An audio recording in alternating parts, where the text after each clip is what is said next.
Your Excellencies, ladies, gentlemen, friends, partners, colleagues, everyone, welcome to the British Library, where I have the great pleasure of being Chief Executive, and welcome to a little bit of London that is forever Jaipur. There is a sense of intense homecoming as we return, even though virtually, to JLF in London. It's been a huge privilege to partner with the British Library, and this collaboration has been so full of joy and learning. It's a particular pleasure for me to come back to the British Library, which has been my office in London for many years, and where my books have all been written and researched, and it's very nice to see this end of my life sort of double back on it. Our amazing writers, today more than any time, because of the way the digital age has taken over, we need you to be able to make sense of the past, divine the future, and perhaps set in context what we're going through at this very point of time.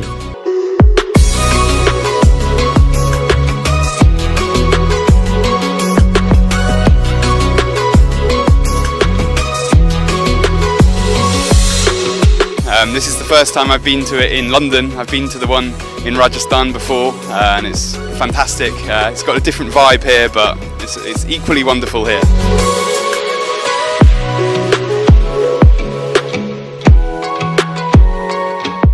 JLF brings this amazing festival to London. It's a wonderful get-together of writers and thinkers, and you know, I only go to one festival, literature festival in the world, and it's this one.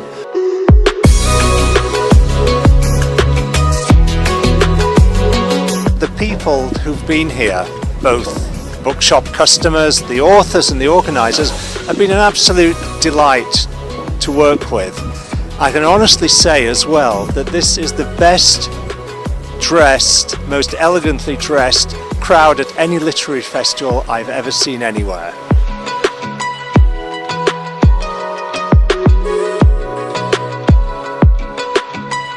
It's maintained the standards which I'm accustomed to in Jaipur itself, and I'm extremely happy to be part of it here. I love this festival. I think it's a privilege for me. JLF deserves enormous congratulation for the way that it puts its program together here.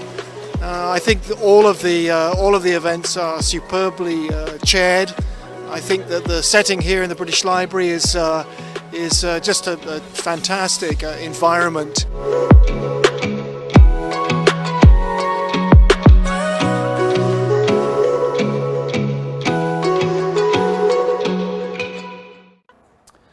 Welcome to JLF at the British Library. The next session is The Iron Wall, Avi Shlaim with Raja Shehadeh, chaired by Chris Doyle.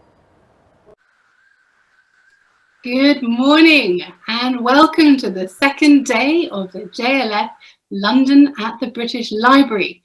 On behalf of our festival co-directors, Namite Gokhale and William Dalrymple, festival producer, Teamwork Arts and the British Library, we welcome all of you to this session of JLF London at the British Library Virtual Festival, presented in partnership with the Aga Khan Foundation UK and our patron, the Moti Family Foundation. Our magazine partner for this series is The Week, journalism with a human touch. Our next session is Iron Wall, Israel and the Arab World, Avi Shlaim and Raja Shehadeh in conversation with Chris Doyle. In his book, The Iron Wall, Israel and the Arab World, Avi Shlaim, Professor Emeritus of International Relations at St. Antony's College, Oxford University, looks into the Iron Wall method and traces the shifting policies of Israel towards the Palestinians and the Arab world at large. He argues that the state of Israel and its conflict with the Arab world will come to haunt history for years to come. It is, he says, a story of strategy and manipulation, of hostility and uncompromising nationalism. Raja Shehadeh is a human rights activist, lawyer and author of Going Home, A Walk Through 50 Years of Occupation. In this fascinating yet haunting conversation, they speak to Chris Doyle and focus on the variations of the Iron Wall philosophy and how different leaders have employed the same to guide their understanding of Israel, resulting in unprecedented consequences. Avi Shlaim is an Emeritus Professor of International Relations at the University of Oxford and a Fellow of the British Academy.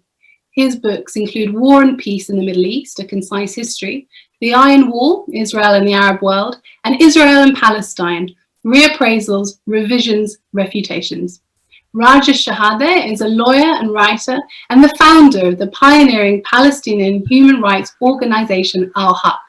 Shehadeh is the author of several acclaimed books, including the Orwell Prize-winning Palestinian Walks, as well as The Strangers in the House, Occupation Diaries, Language of War, Language of Peace, A Rift in Time, Where the Line is Drawn, and his most recent book, Going Home, A Walk Through 50 Years of Occupation.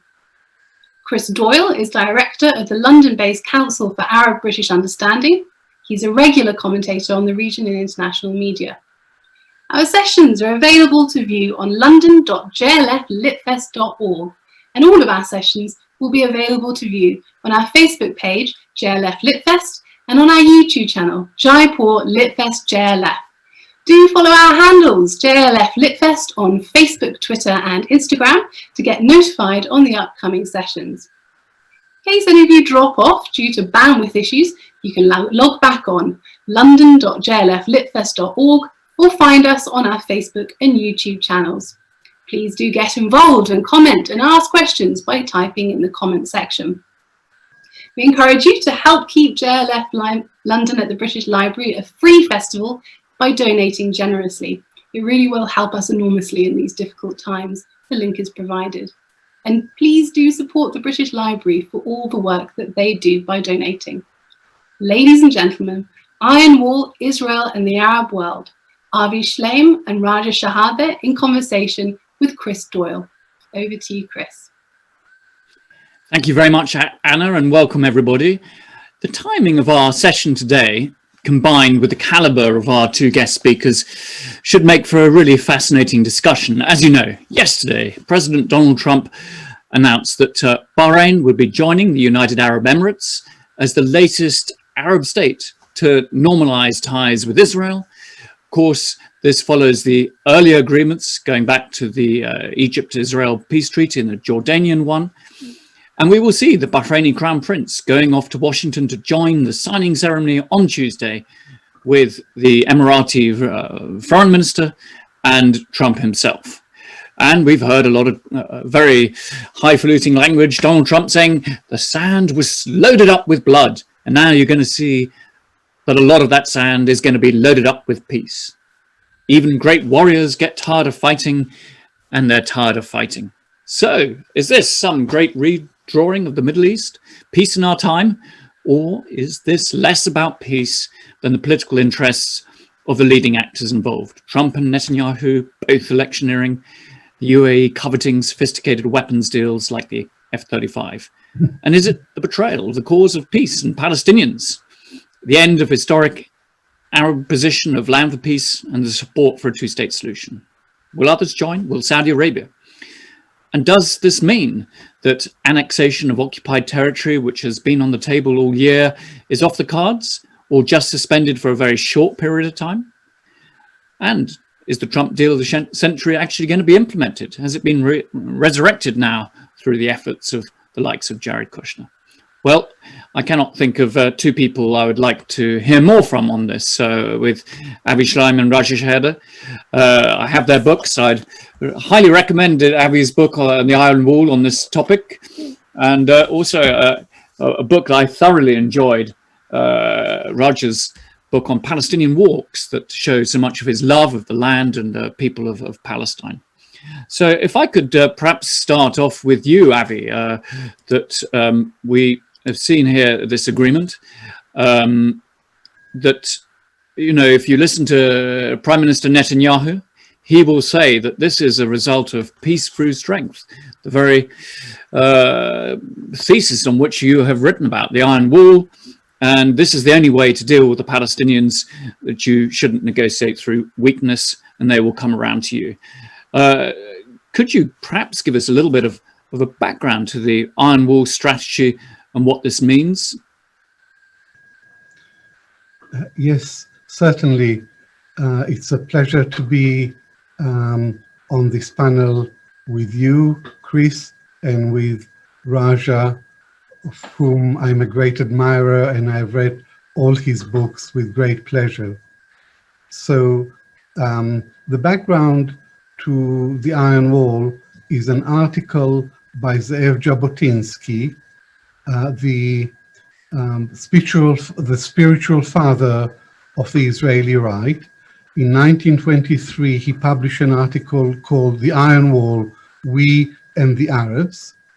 And in it, he argued that there is no way that the Palestinians would willingly agree to a Jewish state on their land, because they were a people, not a rabble, and no people in history has ever agreed to make way for another nation to come and create a state on its land. So Palestinian opposition to the Zionist project of a Jewish state was inevitable and unavoidable. So what to do? Then came the part 2 of his article, which is a policy prescription.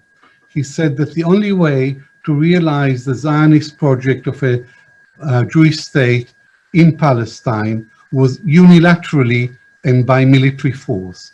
The Jews had to build an iron wall of Jewish military force. The Arabs would hit their head against the wall. Eventually, they would give up any hope of defeating the Jews on the battlefield, and then, and only then, will come the time for stage 2 of the strategy. And stage 2 of the strategy was to negotiate with the Palestinians about their rights and status in Palestine. So the essence of the strategy is negotiations from strength.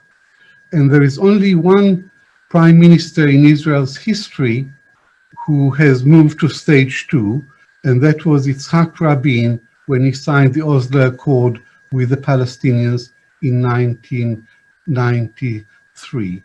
But the Oslo Accord has collapsed, and looking back in historical perspective, what I would say is that the Iron Wall strategy worked. Israel signed a peace agreement with Egypt in 1979 from a position of great strength.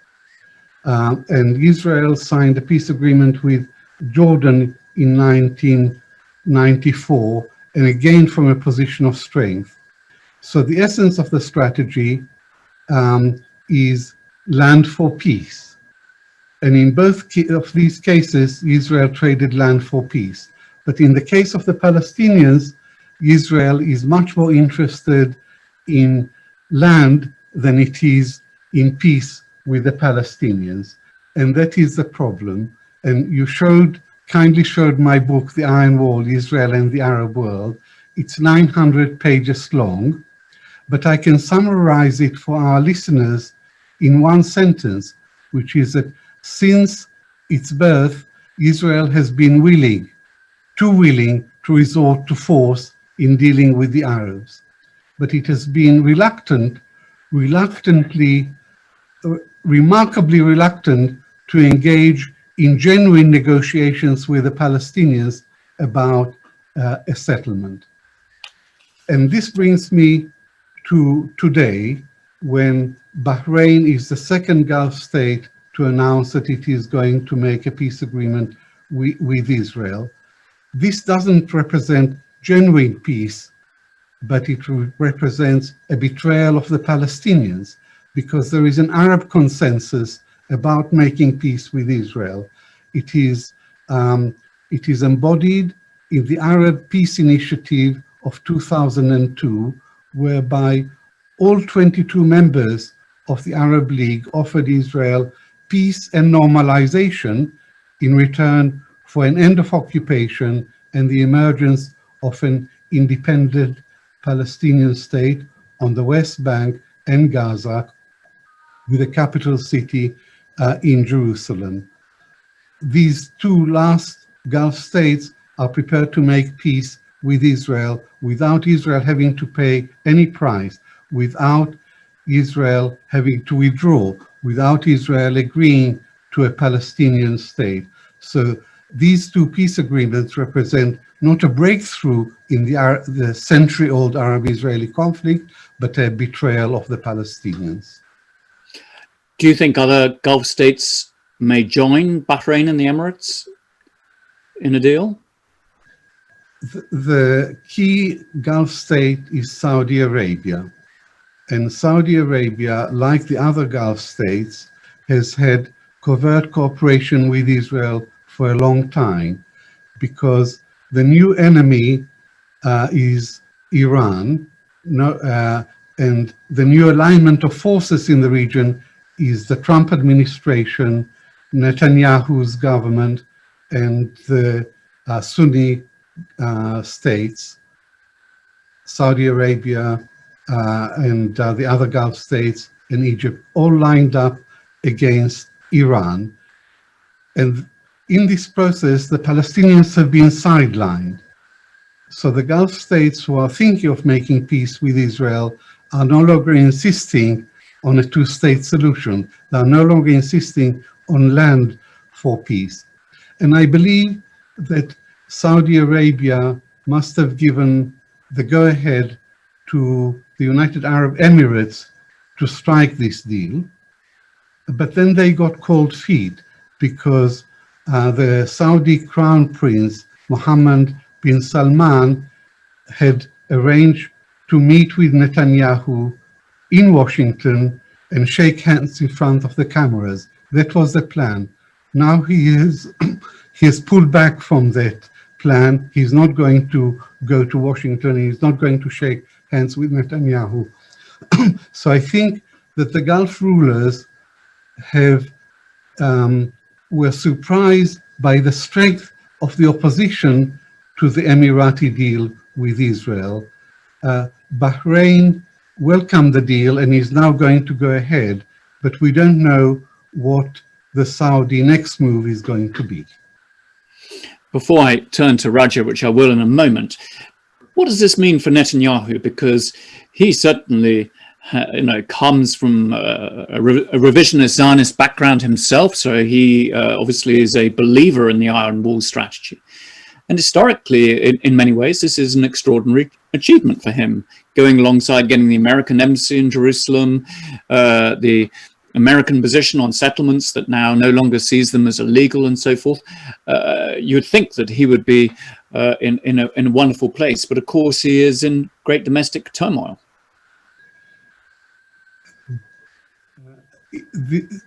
This is a triumph for Netanyahu, both the Emirati deal and the imminent peace with Bahrain, because he has never accepted the formula of land for peace. He comes from a revisionist home. His father was the secretary to Ze'ev Jabotinsky, and Netanyahu believes that the Jews have a historic right to the whole of the land of Israel, to Judea and Samaria, as they call it, that the Palestinians have no national rights. Jordan has no right to the West Bank. And so therefore, he has rejected the formula of land for peace. He rejected and he dismantled the Oslo Accords.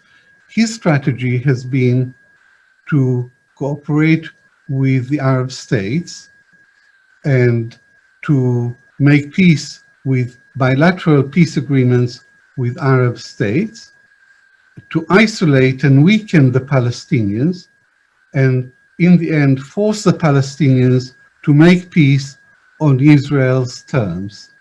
But the mistake in this strategy is that the Palestinians will never ever make peace on Netanyahu's terms. Not even the most moderate Palestinian leaders would ever agree to make peace on his terms.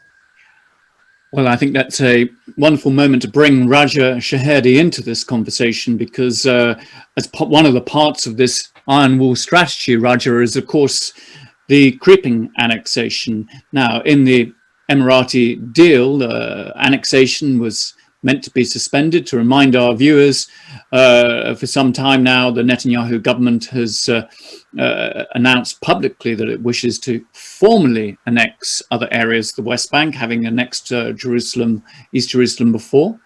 So how do you see the Iron Wall strategy in terms of the creeping annexation, the growth of the settlements in occupied territories since 1967? You've done so much work on this at Al-Haq and written about it so eloquently. Where do you see this going now? The Iron Wall strategy is alive and well. And in a new memoir by Ami Ayalon, an Israeli ex-general and Shin Bet chief called Friendly Fire, Ayalon writes, at some point between 1973 and 2002, we were victorious. The victory lay in the decision of all the Arab League states to recognize Israel's existence based on the United Nations resolution. That decision was the reason we fought. Our enemies accepted the fact of our existence in this land based on the conditions we had demanded for years.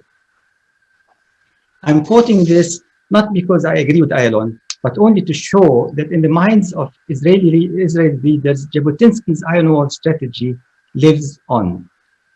Yet the fact is that Israel did not fight in its wars to seek peace, and it has never shown readiness to recognize the Palestinian nation or to give up the territory it occupied in '67 and make peace. There is ample evidence to support this. 2 days after the occupation began, on 7 June 1967, Israel passed Military Order Number 3, in which reference was made to Article 35 of the applicability of the Fourth Geneva Convention. Only 4 months later, this article was deleted. Then, in September, the legal counsel to the Israeli Foreign Ministry, Theodore Meron, was asked by Prime Minister Levi Eshkol whether building new settlements in the occupied territories would violate the convention. He answered in the affirmative, but the advice was rejected, and the government proceeded from the early days of the occupation to establish illegal Jewish settlements in the occupied Palestinian territory.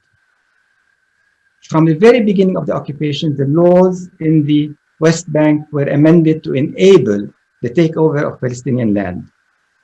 The entire system in Israel cooperated in this. The Attorney General, the police, the High Court, all of them without exception.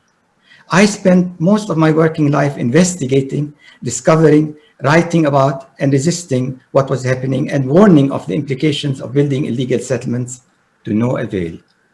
Over the decades, the United States has shielded Israel from diplomatic censure and enabled it to expand its settlements and enterprise without serious consequences. Yet it was not the legal transformation alone that enabled settlement to be built and to flourish. Jabotinsky had written that, quote, settlements can thus develop under the protection of a force that is not dependent on the local population behind an iron wall, which they will be powerless to break down. And so it was. There was also an added component to the transformation of the laws that enabled the settlement project, and that was sheer violence by settlers, vigilante actions that seemed to go against the law Israel had put down and bound itself to. In the early 80s, Al-Haq, the West Bank-based human rights organization, which I was then directing, worked hard to document incidents of settler violence. At the time, we naively believed that if only Israelis knew of what was taking place and the failure on the part of law enforcement agents to stop it, they would take action to prevent it.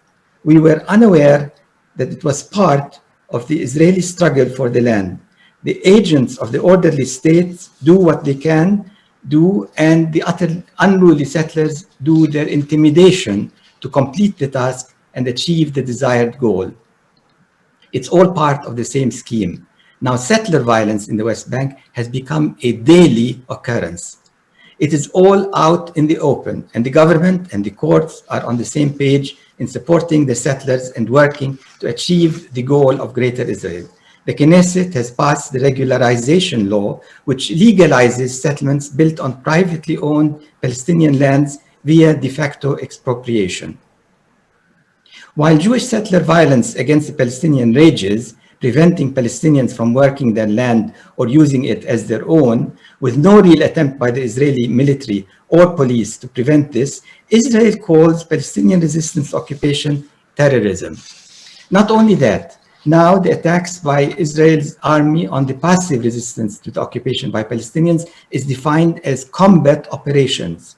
The villagers of Kufr Qaddum were staging weekly demonstrations against the blocking of a road that prevented access to their village. The army planted explosives on roads used by the villagers, but the action was defined as combat operation, rendering soldiers who decided to do this immune from the prosecution for injuries caused to the villagers. With all these victories on Israel's part, the country has now decided that it can manage the occupation rather than end it. The occupation even began to be seen as a national asset rather than a burden. The occupied territories have been turned by Israel into a laboratory for testing weapons and systems of surveillance. Israelis now market their weapons and systems of homeland security to the US and the Gulf states based on testing in the occupied territories. In this narrative of laboratory, Israelis have little incentive to negotiate a real peace with the Palestinians because the lucrative security market has too much potential. Yet all this capitalist investment and the twisting of the laws to serve an illegal project like the settlements and the support of the US evangelists is also destroying Israel from the inside and turning it into an apartheid state. One Israeli columnist, Meirav Arlosor, in yesterday's edition of the Haaretz, wrote that Israel is becoming the Jewish Lebanon of the Middle East. Like Lebanon, it is on the way to becoming a failed state. In Arundhati Roy's novel, The Ministry of Utmost Happiness, one of her caricatures, Musa, says that if Kashmiris have failed to gain independence from India, at least in struggling for it, they have exposed the corruption of India's system. Musa tells the book's narrator, an Indian, "You're not destroying us, it's yourselves that you are destroying." Palestinians today might say the same of our struggle with Israel. Thank you, Raja. I just wanted to come back to you. We have about another 7 minutes before questions. Where does this now leave the Palestinian leadership, the Palestinian national movement and civil society, that when they see that key Arab states are getting into normalization, you see an American administration giving complete backing to Israeli expansionist plans. What do you think, briefly, the Palestinian leadership, Palestinian civil leaders need to be doing now? What sort of strategy should they take up? Well, unfortunately, the Palestinian leadership, the Palestinian Authority, has sidestepped all the activists other than those who are in the government, and there is little role for people who are intellectuals to have a voice in the administration or in the strategies. And the strategy that the Palestinian leadership is conducting is a failed strategy. The annexation has not happened, or will not happen, only when they lift the suspension of the de facto annexation, the jure annexation. The annexation has been happening over the last 50 years, slowly but surely, and consistently, with the building of more settlements. And the possibility that the Arab states would come to our aid has had little feeling or conviction amongst ordinary Palestinians. So it's not really a great surprise that the Arab states are stabbing us in the back, or at least it shouldn't be a surprise. And I think the most important thing that the Palestinians have consistently believed in and practiced is their sumud, their staying put. Israel has had 50 years of trying, or over 52 years now, 53 years of trying to force the Palestinians or encourage them to leave the land. And the Palestinians have insisted on staying put and doing what they can to make their life more livable and to have cultural activities and so on. And that, I think, is the most successful strategy which eventually will succeed, because Israel can only take the land if the Palestinians leave, and the Palestinians are not leaving. And perhaps I could turn back to Avi, really much the same question. If Netanyahu is not going to be ultimately successful, that annexation doesn't really go forward and the Palestinians aren't land up in some disastrous historical defeat, what is necessary? What should be the strategies of, not just for the Palestinians, but what remains of the Israeli peace movement, for example?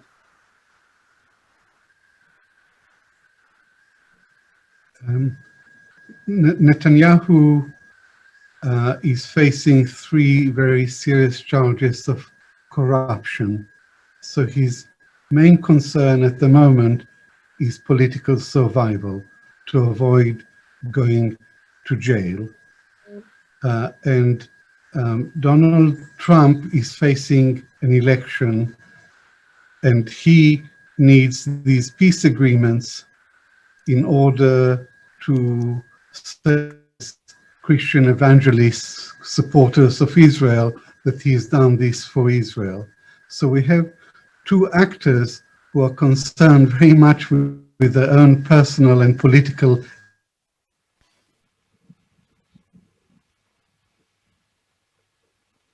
interest and with peace in the region. Never ever represented the possibility of peace, because he denies any Palestinian rights. He's a proponent of permanent conflict. He has no solution to this conflict. So the question arises, where is Israel heading to? And the answer is that Israel is already an apartheid state.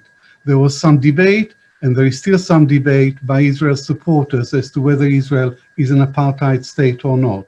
But in fact, I would argue that Israel officially is an apartheid state.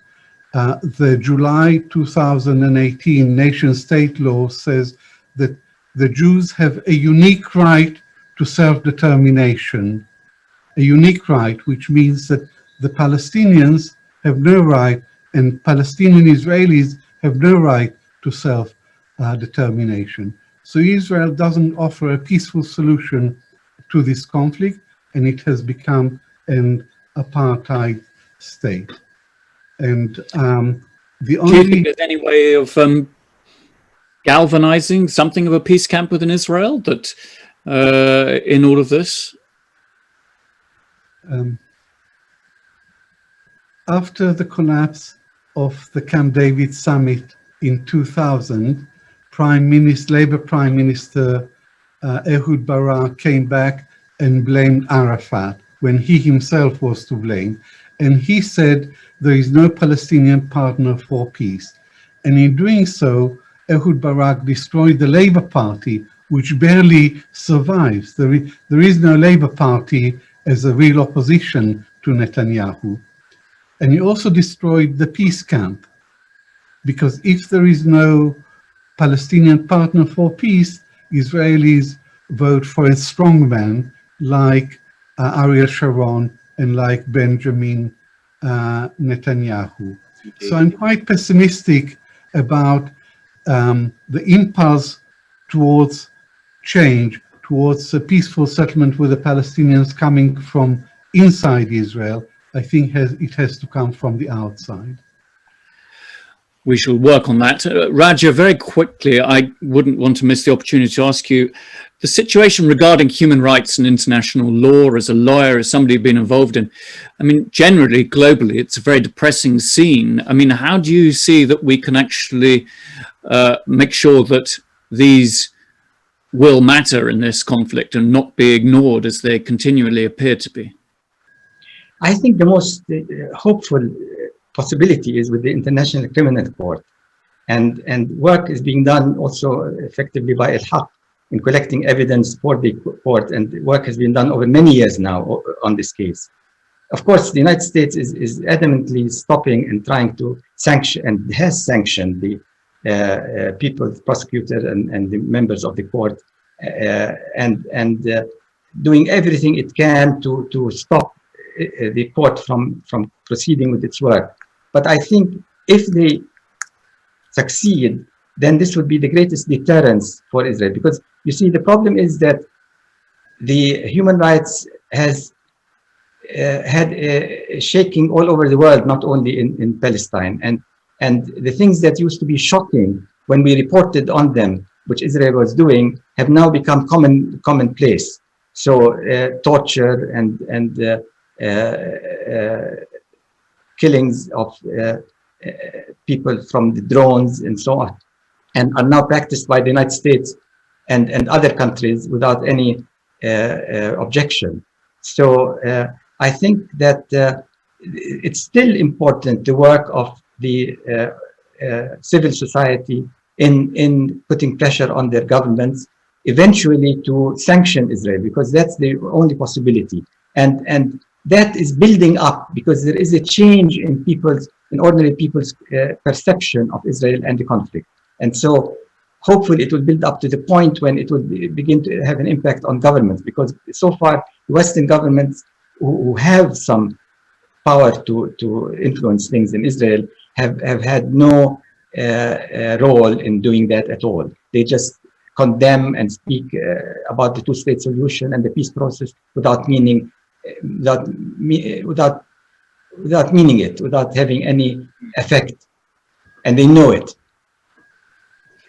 Indeed. Right. Well, we got some questions coming through, and I've got the first one from Shristi, and she asks, from Kelly, and she asks, you have said that the only way to make sense of Israel's senseless war in Gaza is through understanding the historical context. What would you say to those who remain ignorant of the historical context, risk losing, in their view, or interpretation of this war?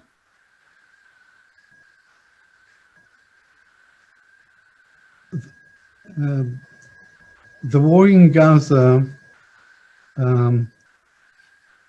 can only be, or Israeli policy towards Gaza can only be understood in a historical context.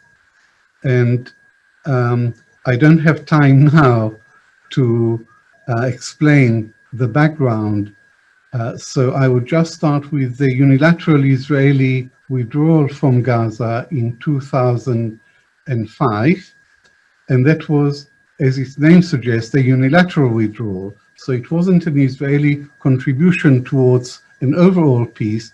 It was a unilateral measure by Israel. And it was a first step towards redrawing unilaterally the borders of Greater Israel. So the aim of the withdrawal from Gaza was to remove 2 million Palestinians from the demographic equation and to stop any contact between the West Bank and Gaza, because the government in Ramallah, the Palestinian Authority, is seen as, by its own supporters, as a collaborationist government that cooperates with Israel in enforcing the occupation. Hamas, which rules over Gaza, stands for resistance.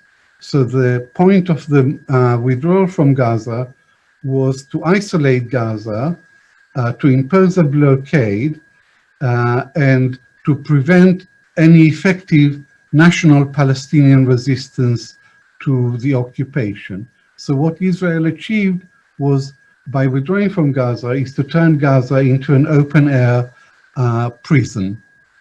And Israelis don't have a solution to Gaza or any prospect of peace. The Israeli generals use the term to mow the lawn. So every few years, Israel launches another massive attack on Gaza. And it's not an attack just on Hamas, but it's on civilians. It's the last 3 Israeli attacks on Gaza, I would describe as an act of state terrorism rather than a legitimate use of force. Right, now we have a question from Rohan to Raja. In your most recent book, Going Home, A Walk Through 50 Years of Occupation, you describe your journey through Ramallah and the change that the conflict has brought. What to you is the meaning of home? How does one identify home? no matter how changed it may be? And do you believe that a home can ever truly be destroyed? I think ultimately one carries home with oneself, and my journey to arrive home is to arrive at a certain peace with myself and be able to face my past and deal with my past and deal with the disappointments, because there have been many disappointments for me in the failure of the struggle, and to deal with all of that without being defeated, and to arrive home and feel at one with myself. And so I think home is something that you can carry with you wherever you are, and you can be at a physical home but not be at home. That's very possible. Right, well, we have another question for you from Sanya Bhutani. And do you believe we will someday arrive at a future that leaves military and religious conflict behind? And if so, how are we to achieve such a thing? Wow, there's a big question for you. Well, I think that ultimately there are two nations living in historic Palestine, an Israeli nation and a Palestinian nation. And there is no way that one can destroy the other. There is no way that one can destroy the other. And so the only way is to find a way to coexist together and to cooperate in the good of everybody. It's a tiny piece of land that is very threatened, that is not very rich, that is dependent on foreign support, and that is not going to last forever. So we are better off if we find a way to live together and stop this conflict that is making the whole region unsettled. And I think ultimately the point will come when we will do this. I never forget, after the Oslo Accords, which I thought were a false peace, how quickly people began to change and say we want to have a better future. The young people who were calling for armed resistance and for violence said, no, we don't want any of this anymore. We want to try another way, which is peace. And I was shocked at this. And of course, they were disappointed because Israel did not live up to its expectations and did not live up to its... Israel has never lived up to any agreement it made with the Palestinians all throughout. And so, as I showed in my little presentation, Israel has been seeking land and colonization of the land and of the people throughout. And it has succeeded in colonizing the land, but not in colonizing the people, because the people are not yet feeling that they are colonized by Israel. The language has not been acquired. The Israeli language has not been acquired. The feeling of Palestinian has not diminished. If anything, it has increased. And so I don't think Israel has succeeded in colonizing the people. And that is very important. We only have a couple of minutes, so if I could ask you both to be quite brief in responding. Divya Bhatia is asking Avi, how would you say the youth of today is responding to the role of governments and world leaders in conflicts such as these?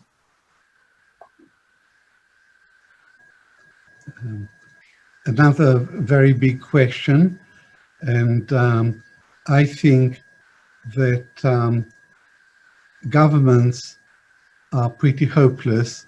Governments have let the people down, and if we narrow ourselves just to the Middle East, then there isn't a single government in the Middle East that has done well by its people. And therefore, I have no hope that American policy, unconditional American support for Israeli colonialism is going to end in the near future. I don't have a hope that European Union would change its support for Israel and its colonial project. The only hope that I have is young people, and not just young people, but reasonable people who believe in justice, in truth and justice.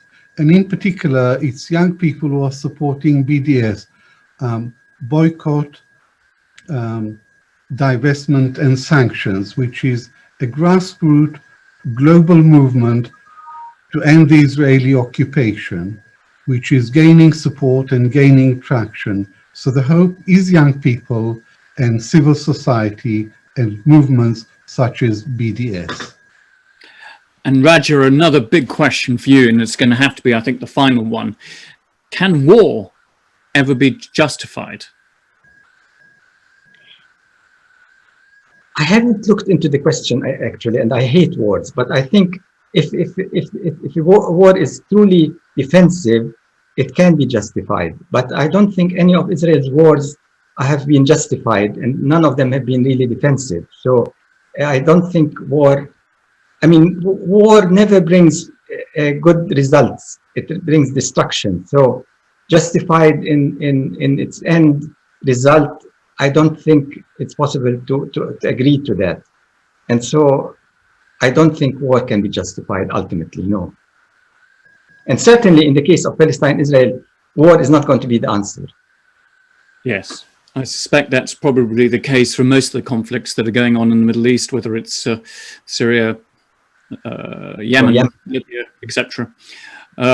I think we're probably going to have to wrap it up there. I think we've had a fascinating discussion. We've looked at how the Iron Wall strategy has developed over the years, the manner that it was adopted by early Zionist revisionists, and the way in which the creeping annexation is going forward today as we speak, the de facto annexation as opposed to the de jure annexation, which is now for the time being on hold, and whether the Arab world, which for some time really hasn't been backing the Palestinians, whether other countries will join or not, and what does it mean for Palestinians and how they are going to go forward, the vital importance of international law in all of this, and indeed that very positive note, I think, there from both speakers about the role of youth and the future in civil society. So thank you very much, everybody, for listening today. I'm going to hand over to Anna, who's going to close the session for us.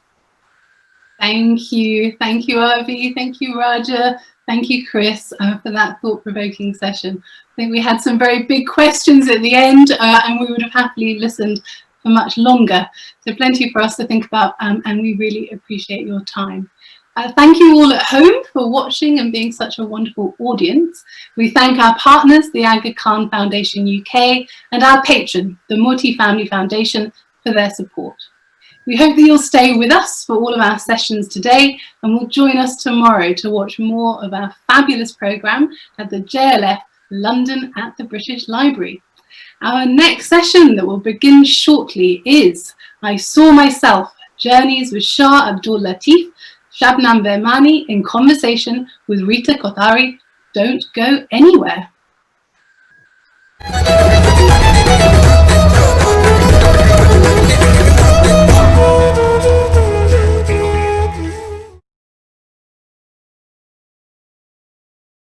I want to start this video with a question.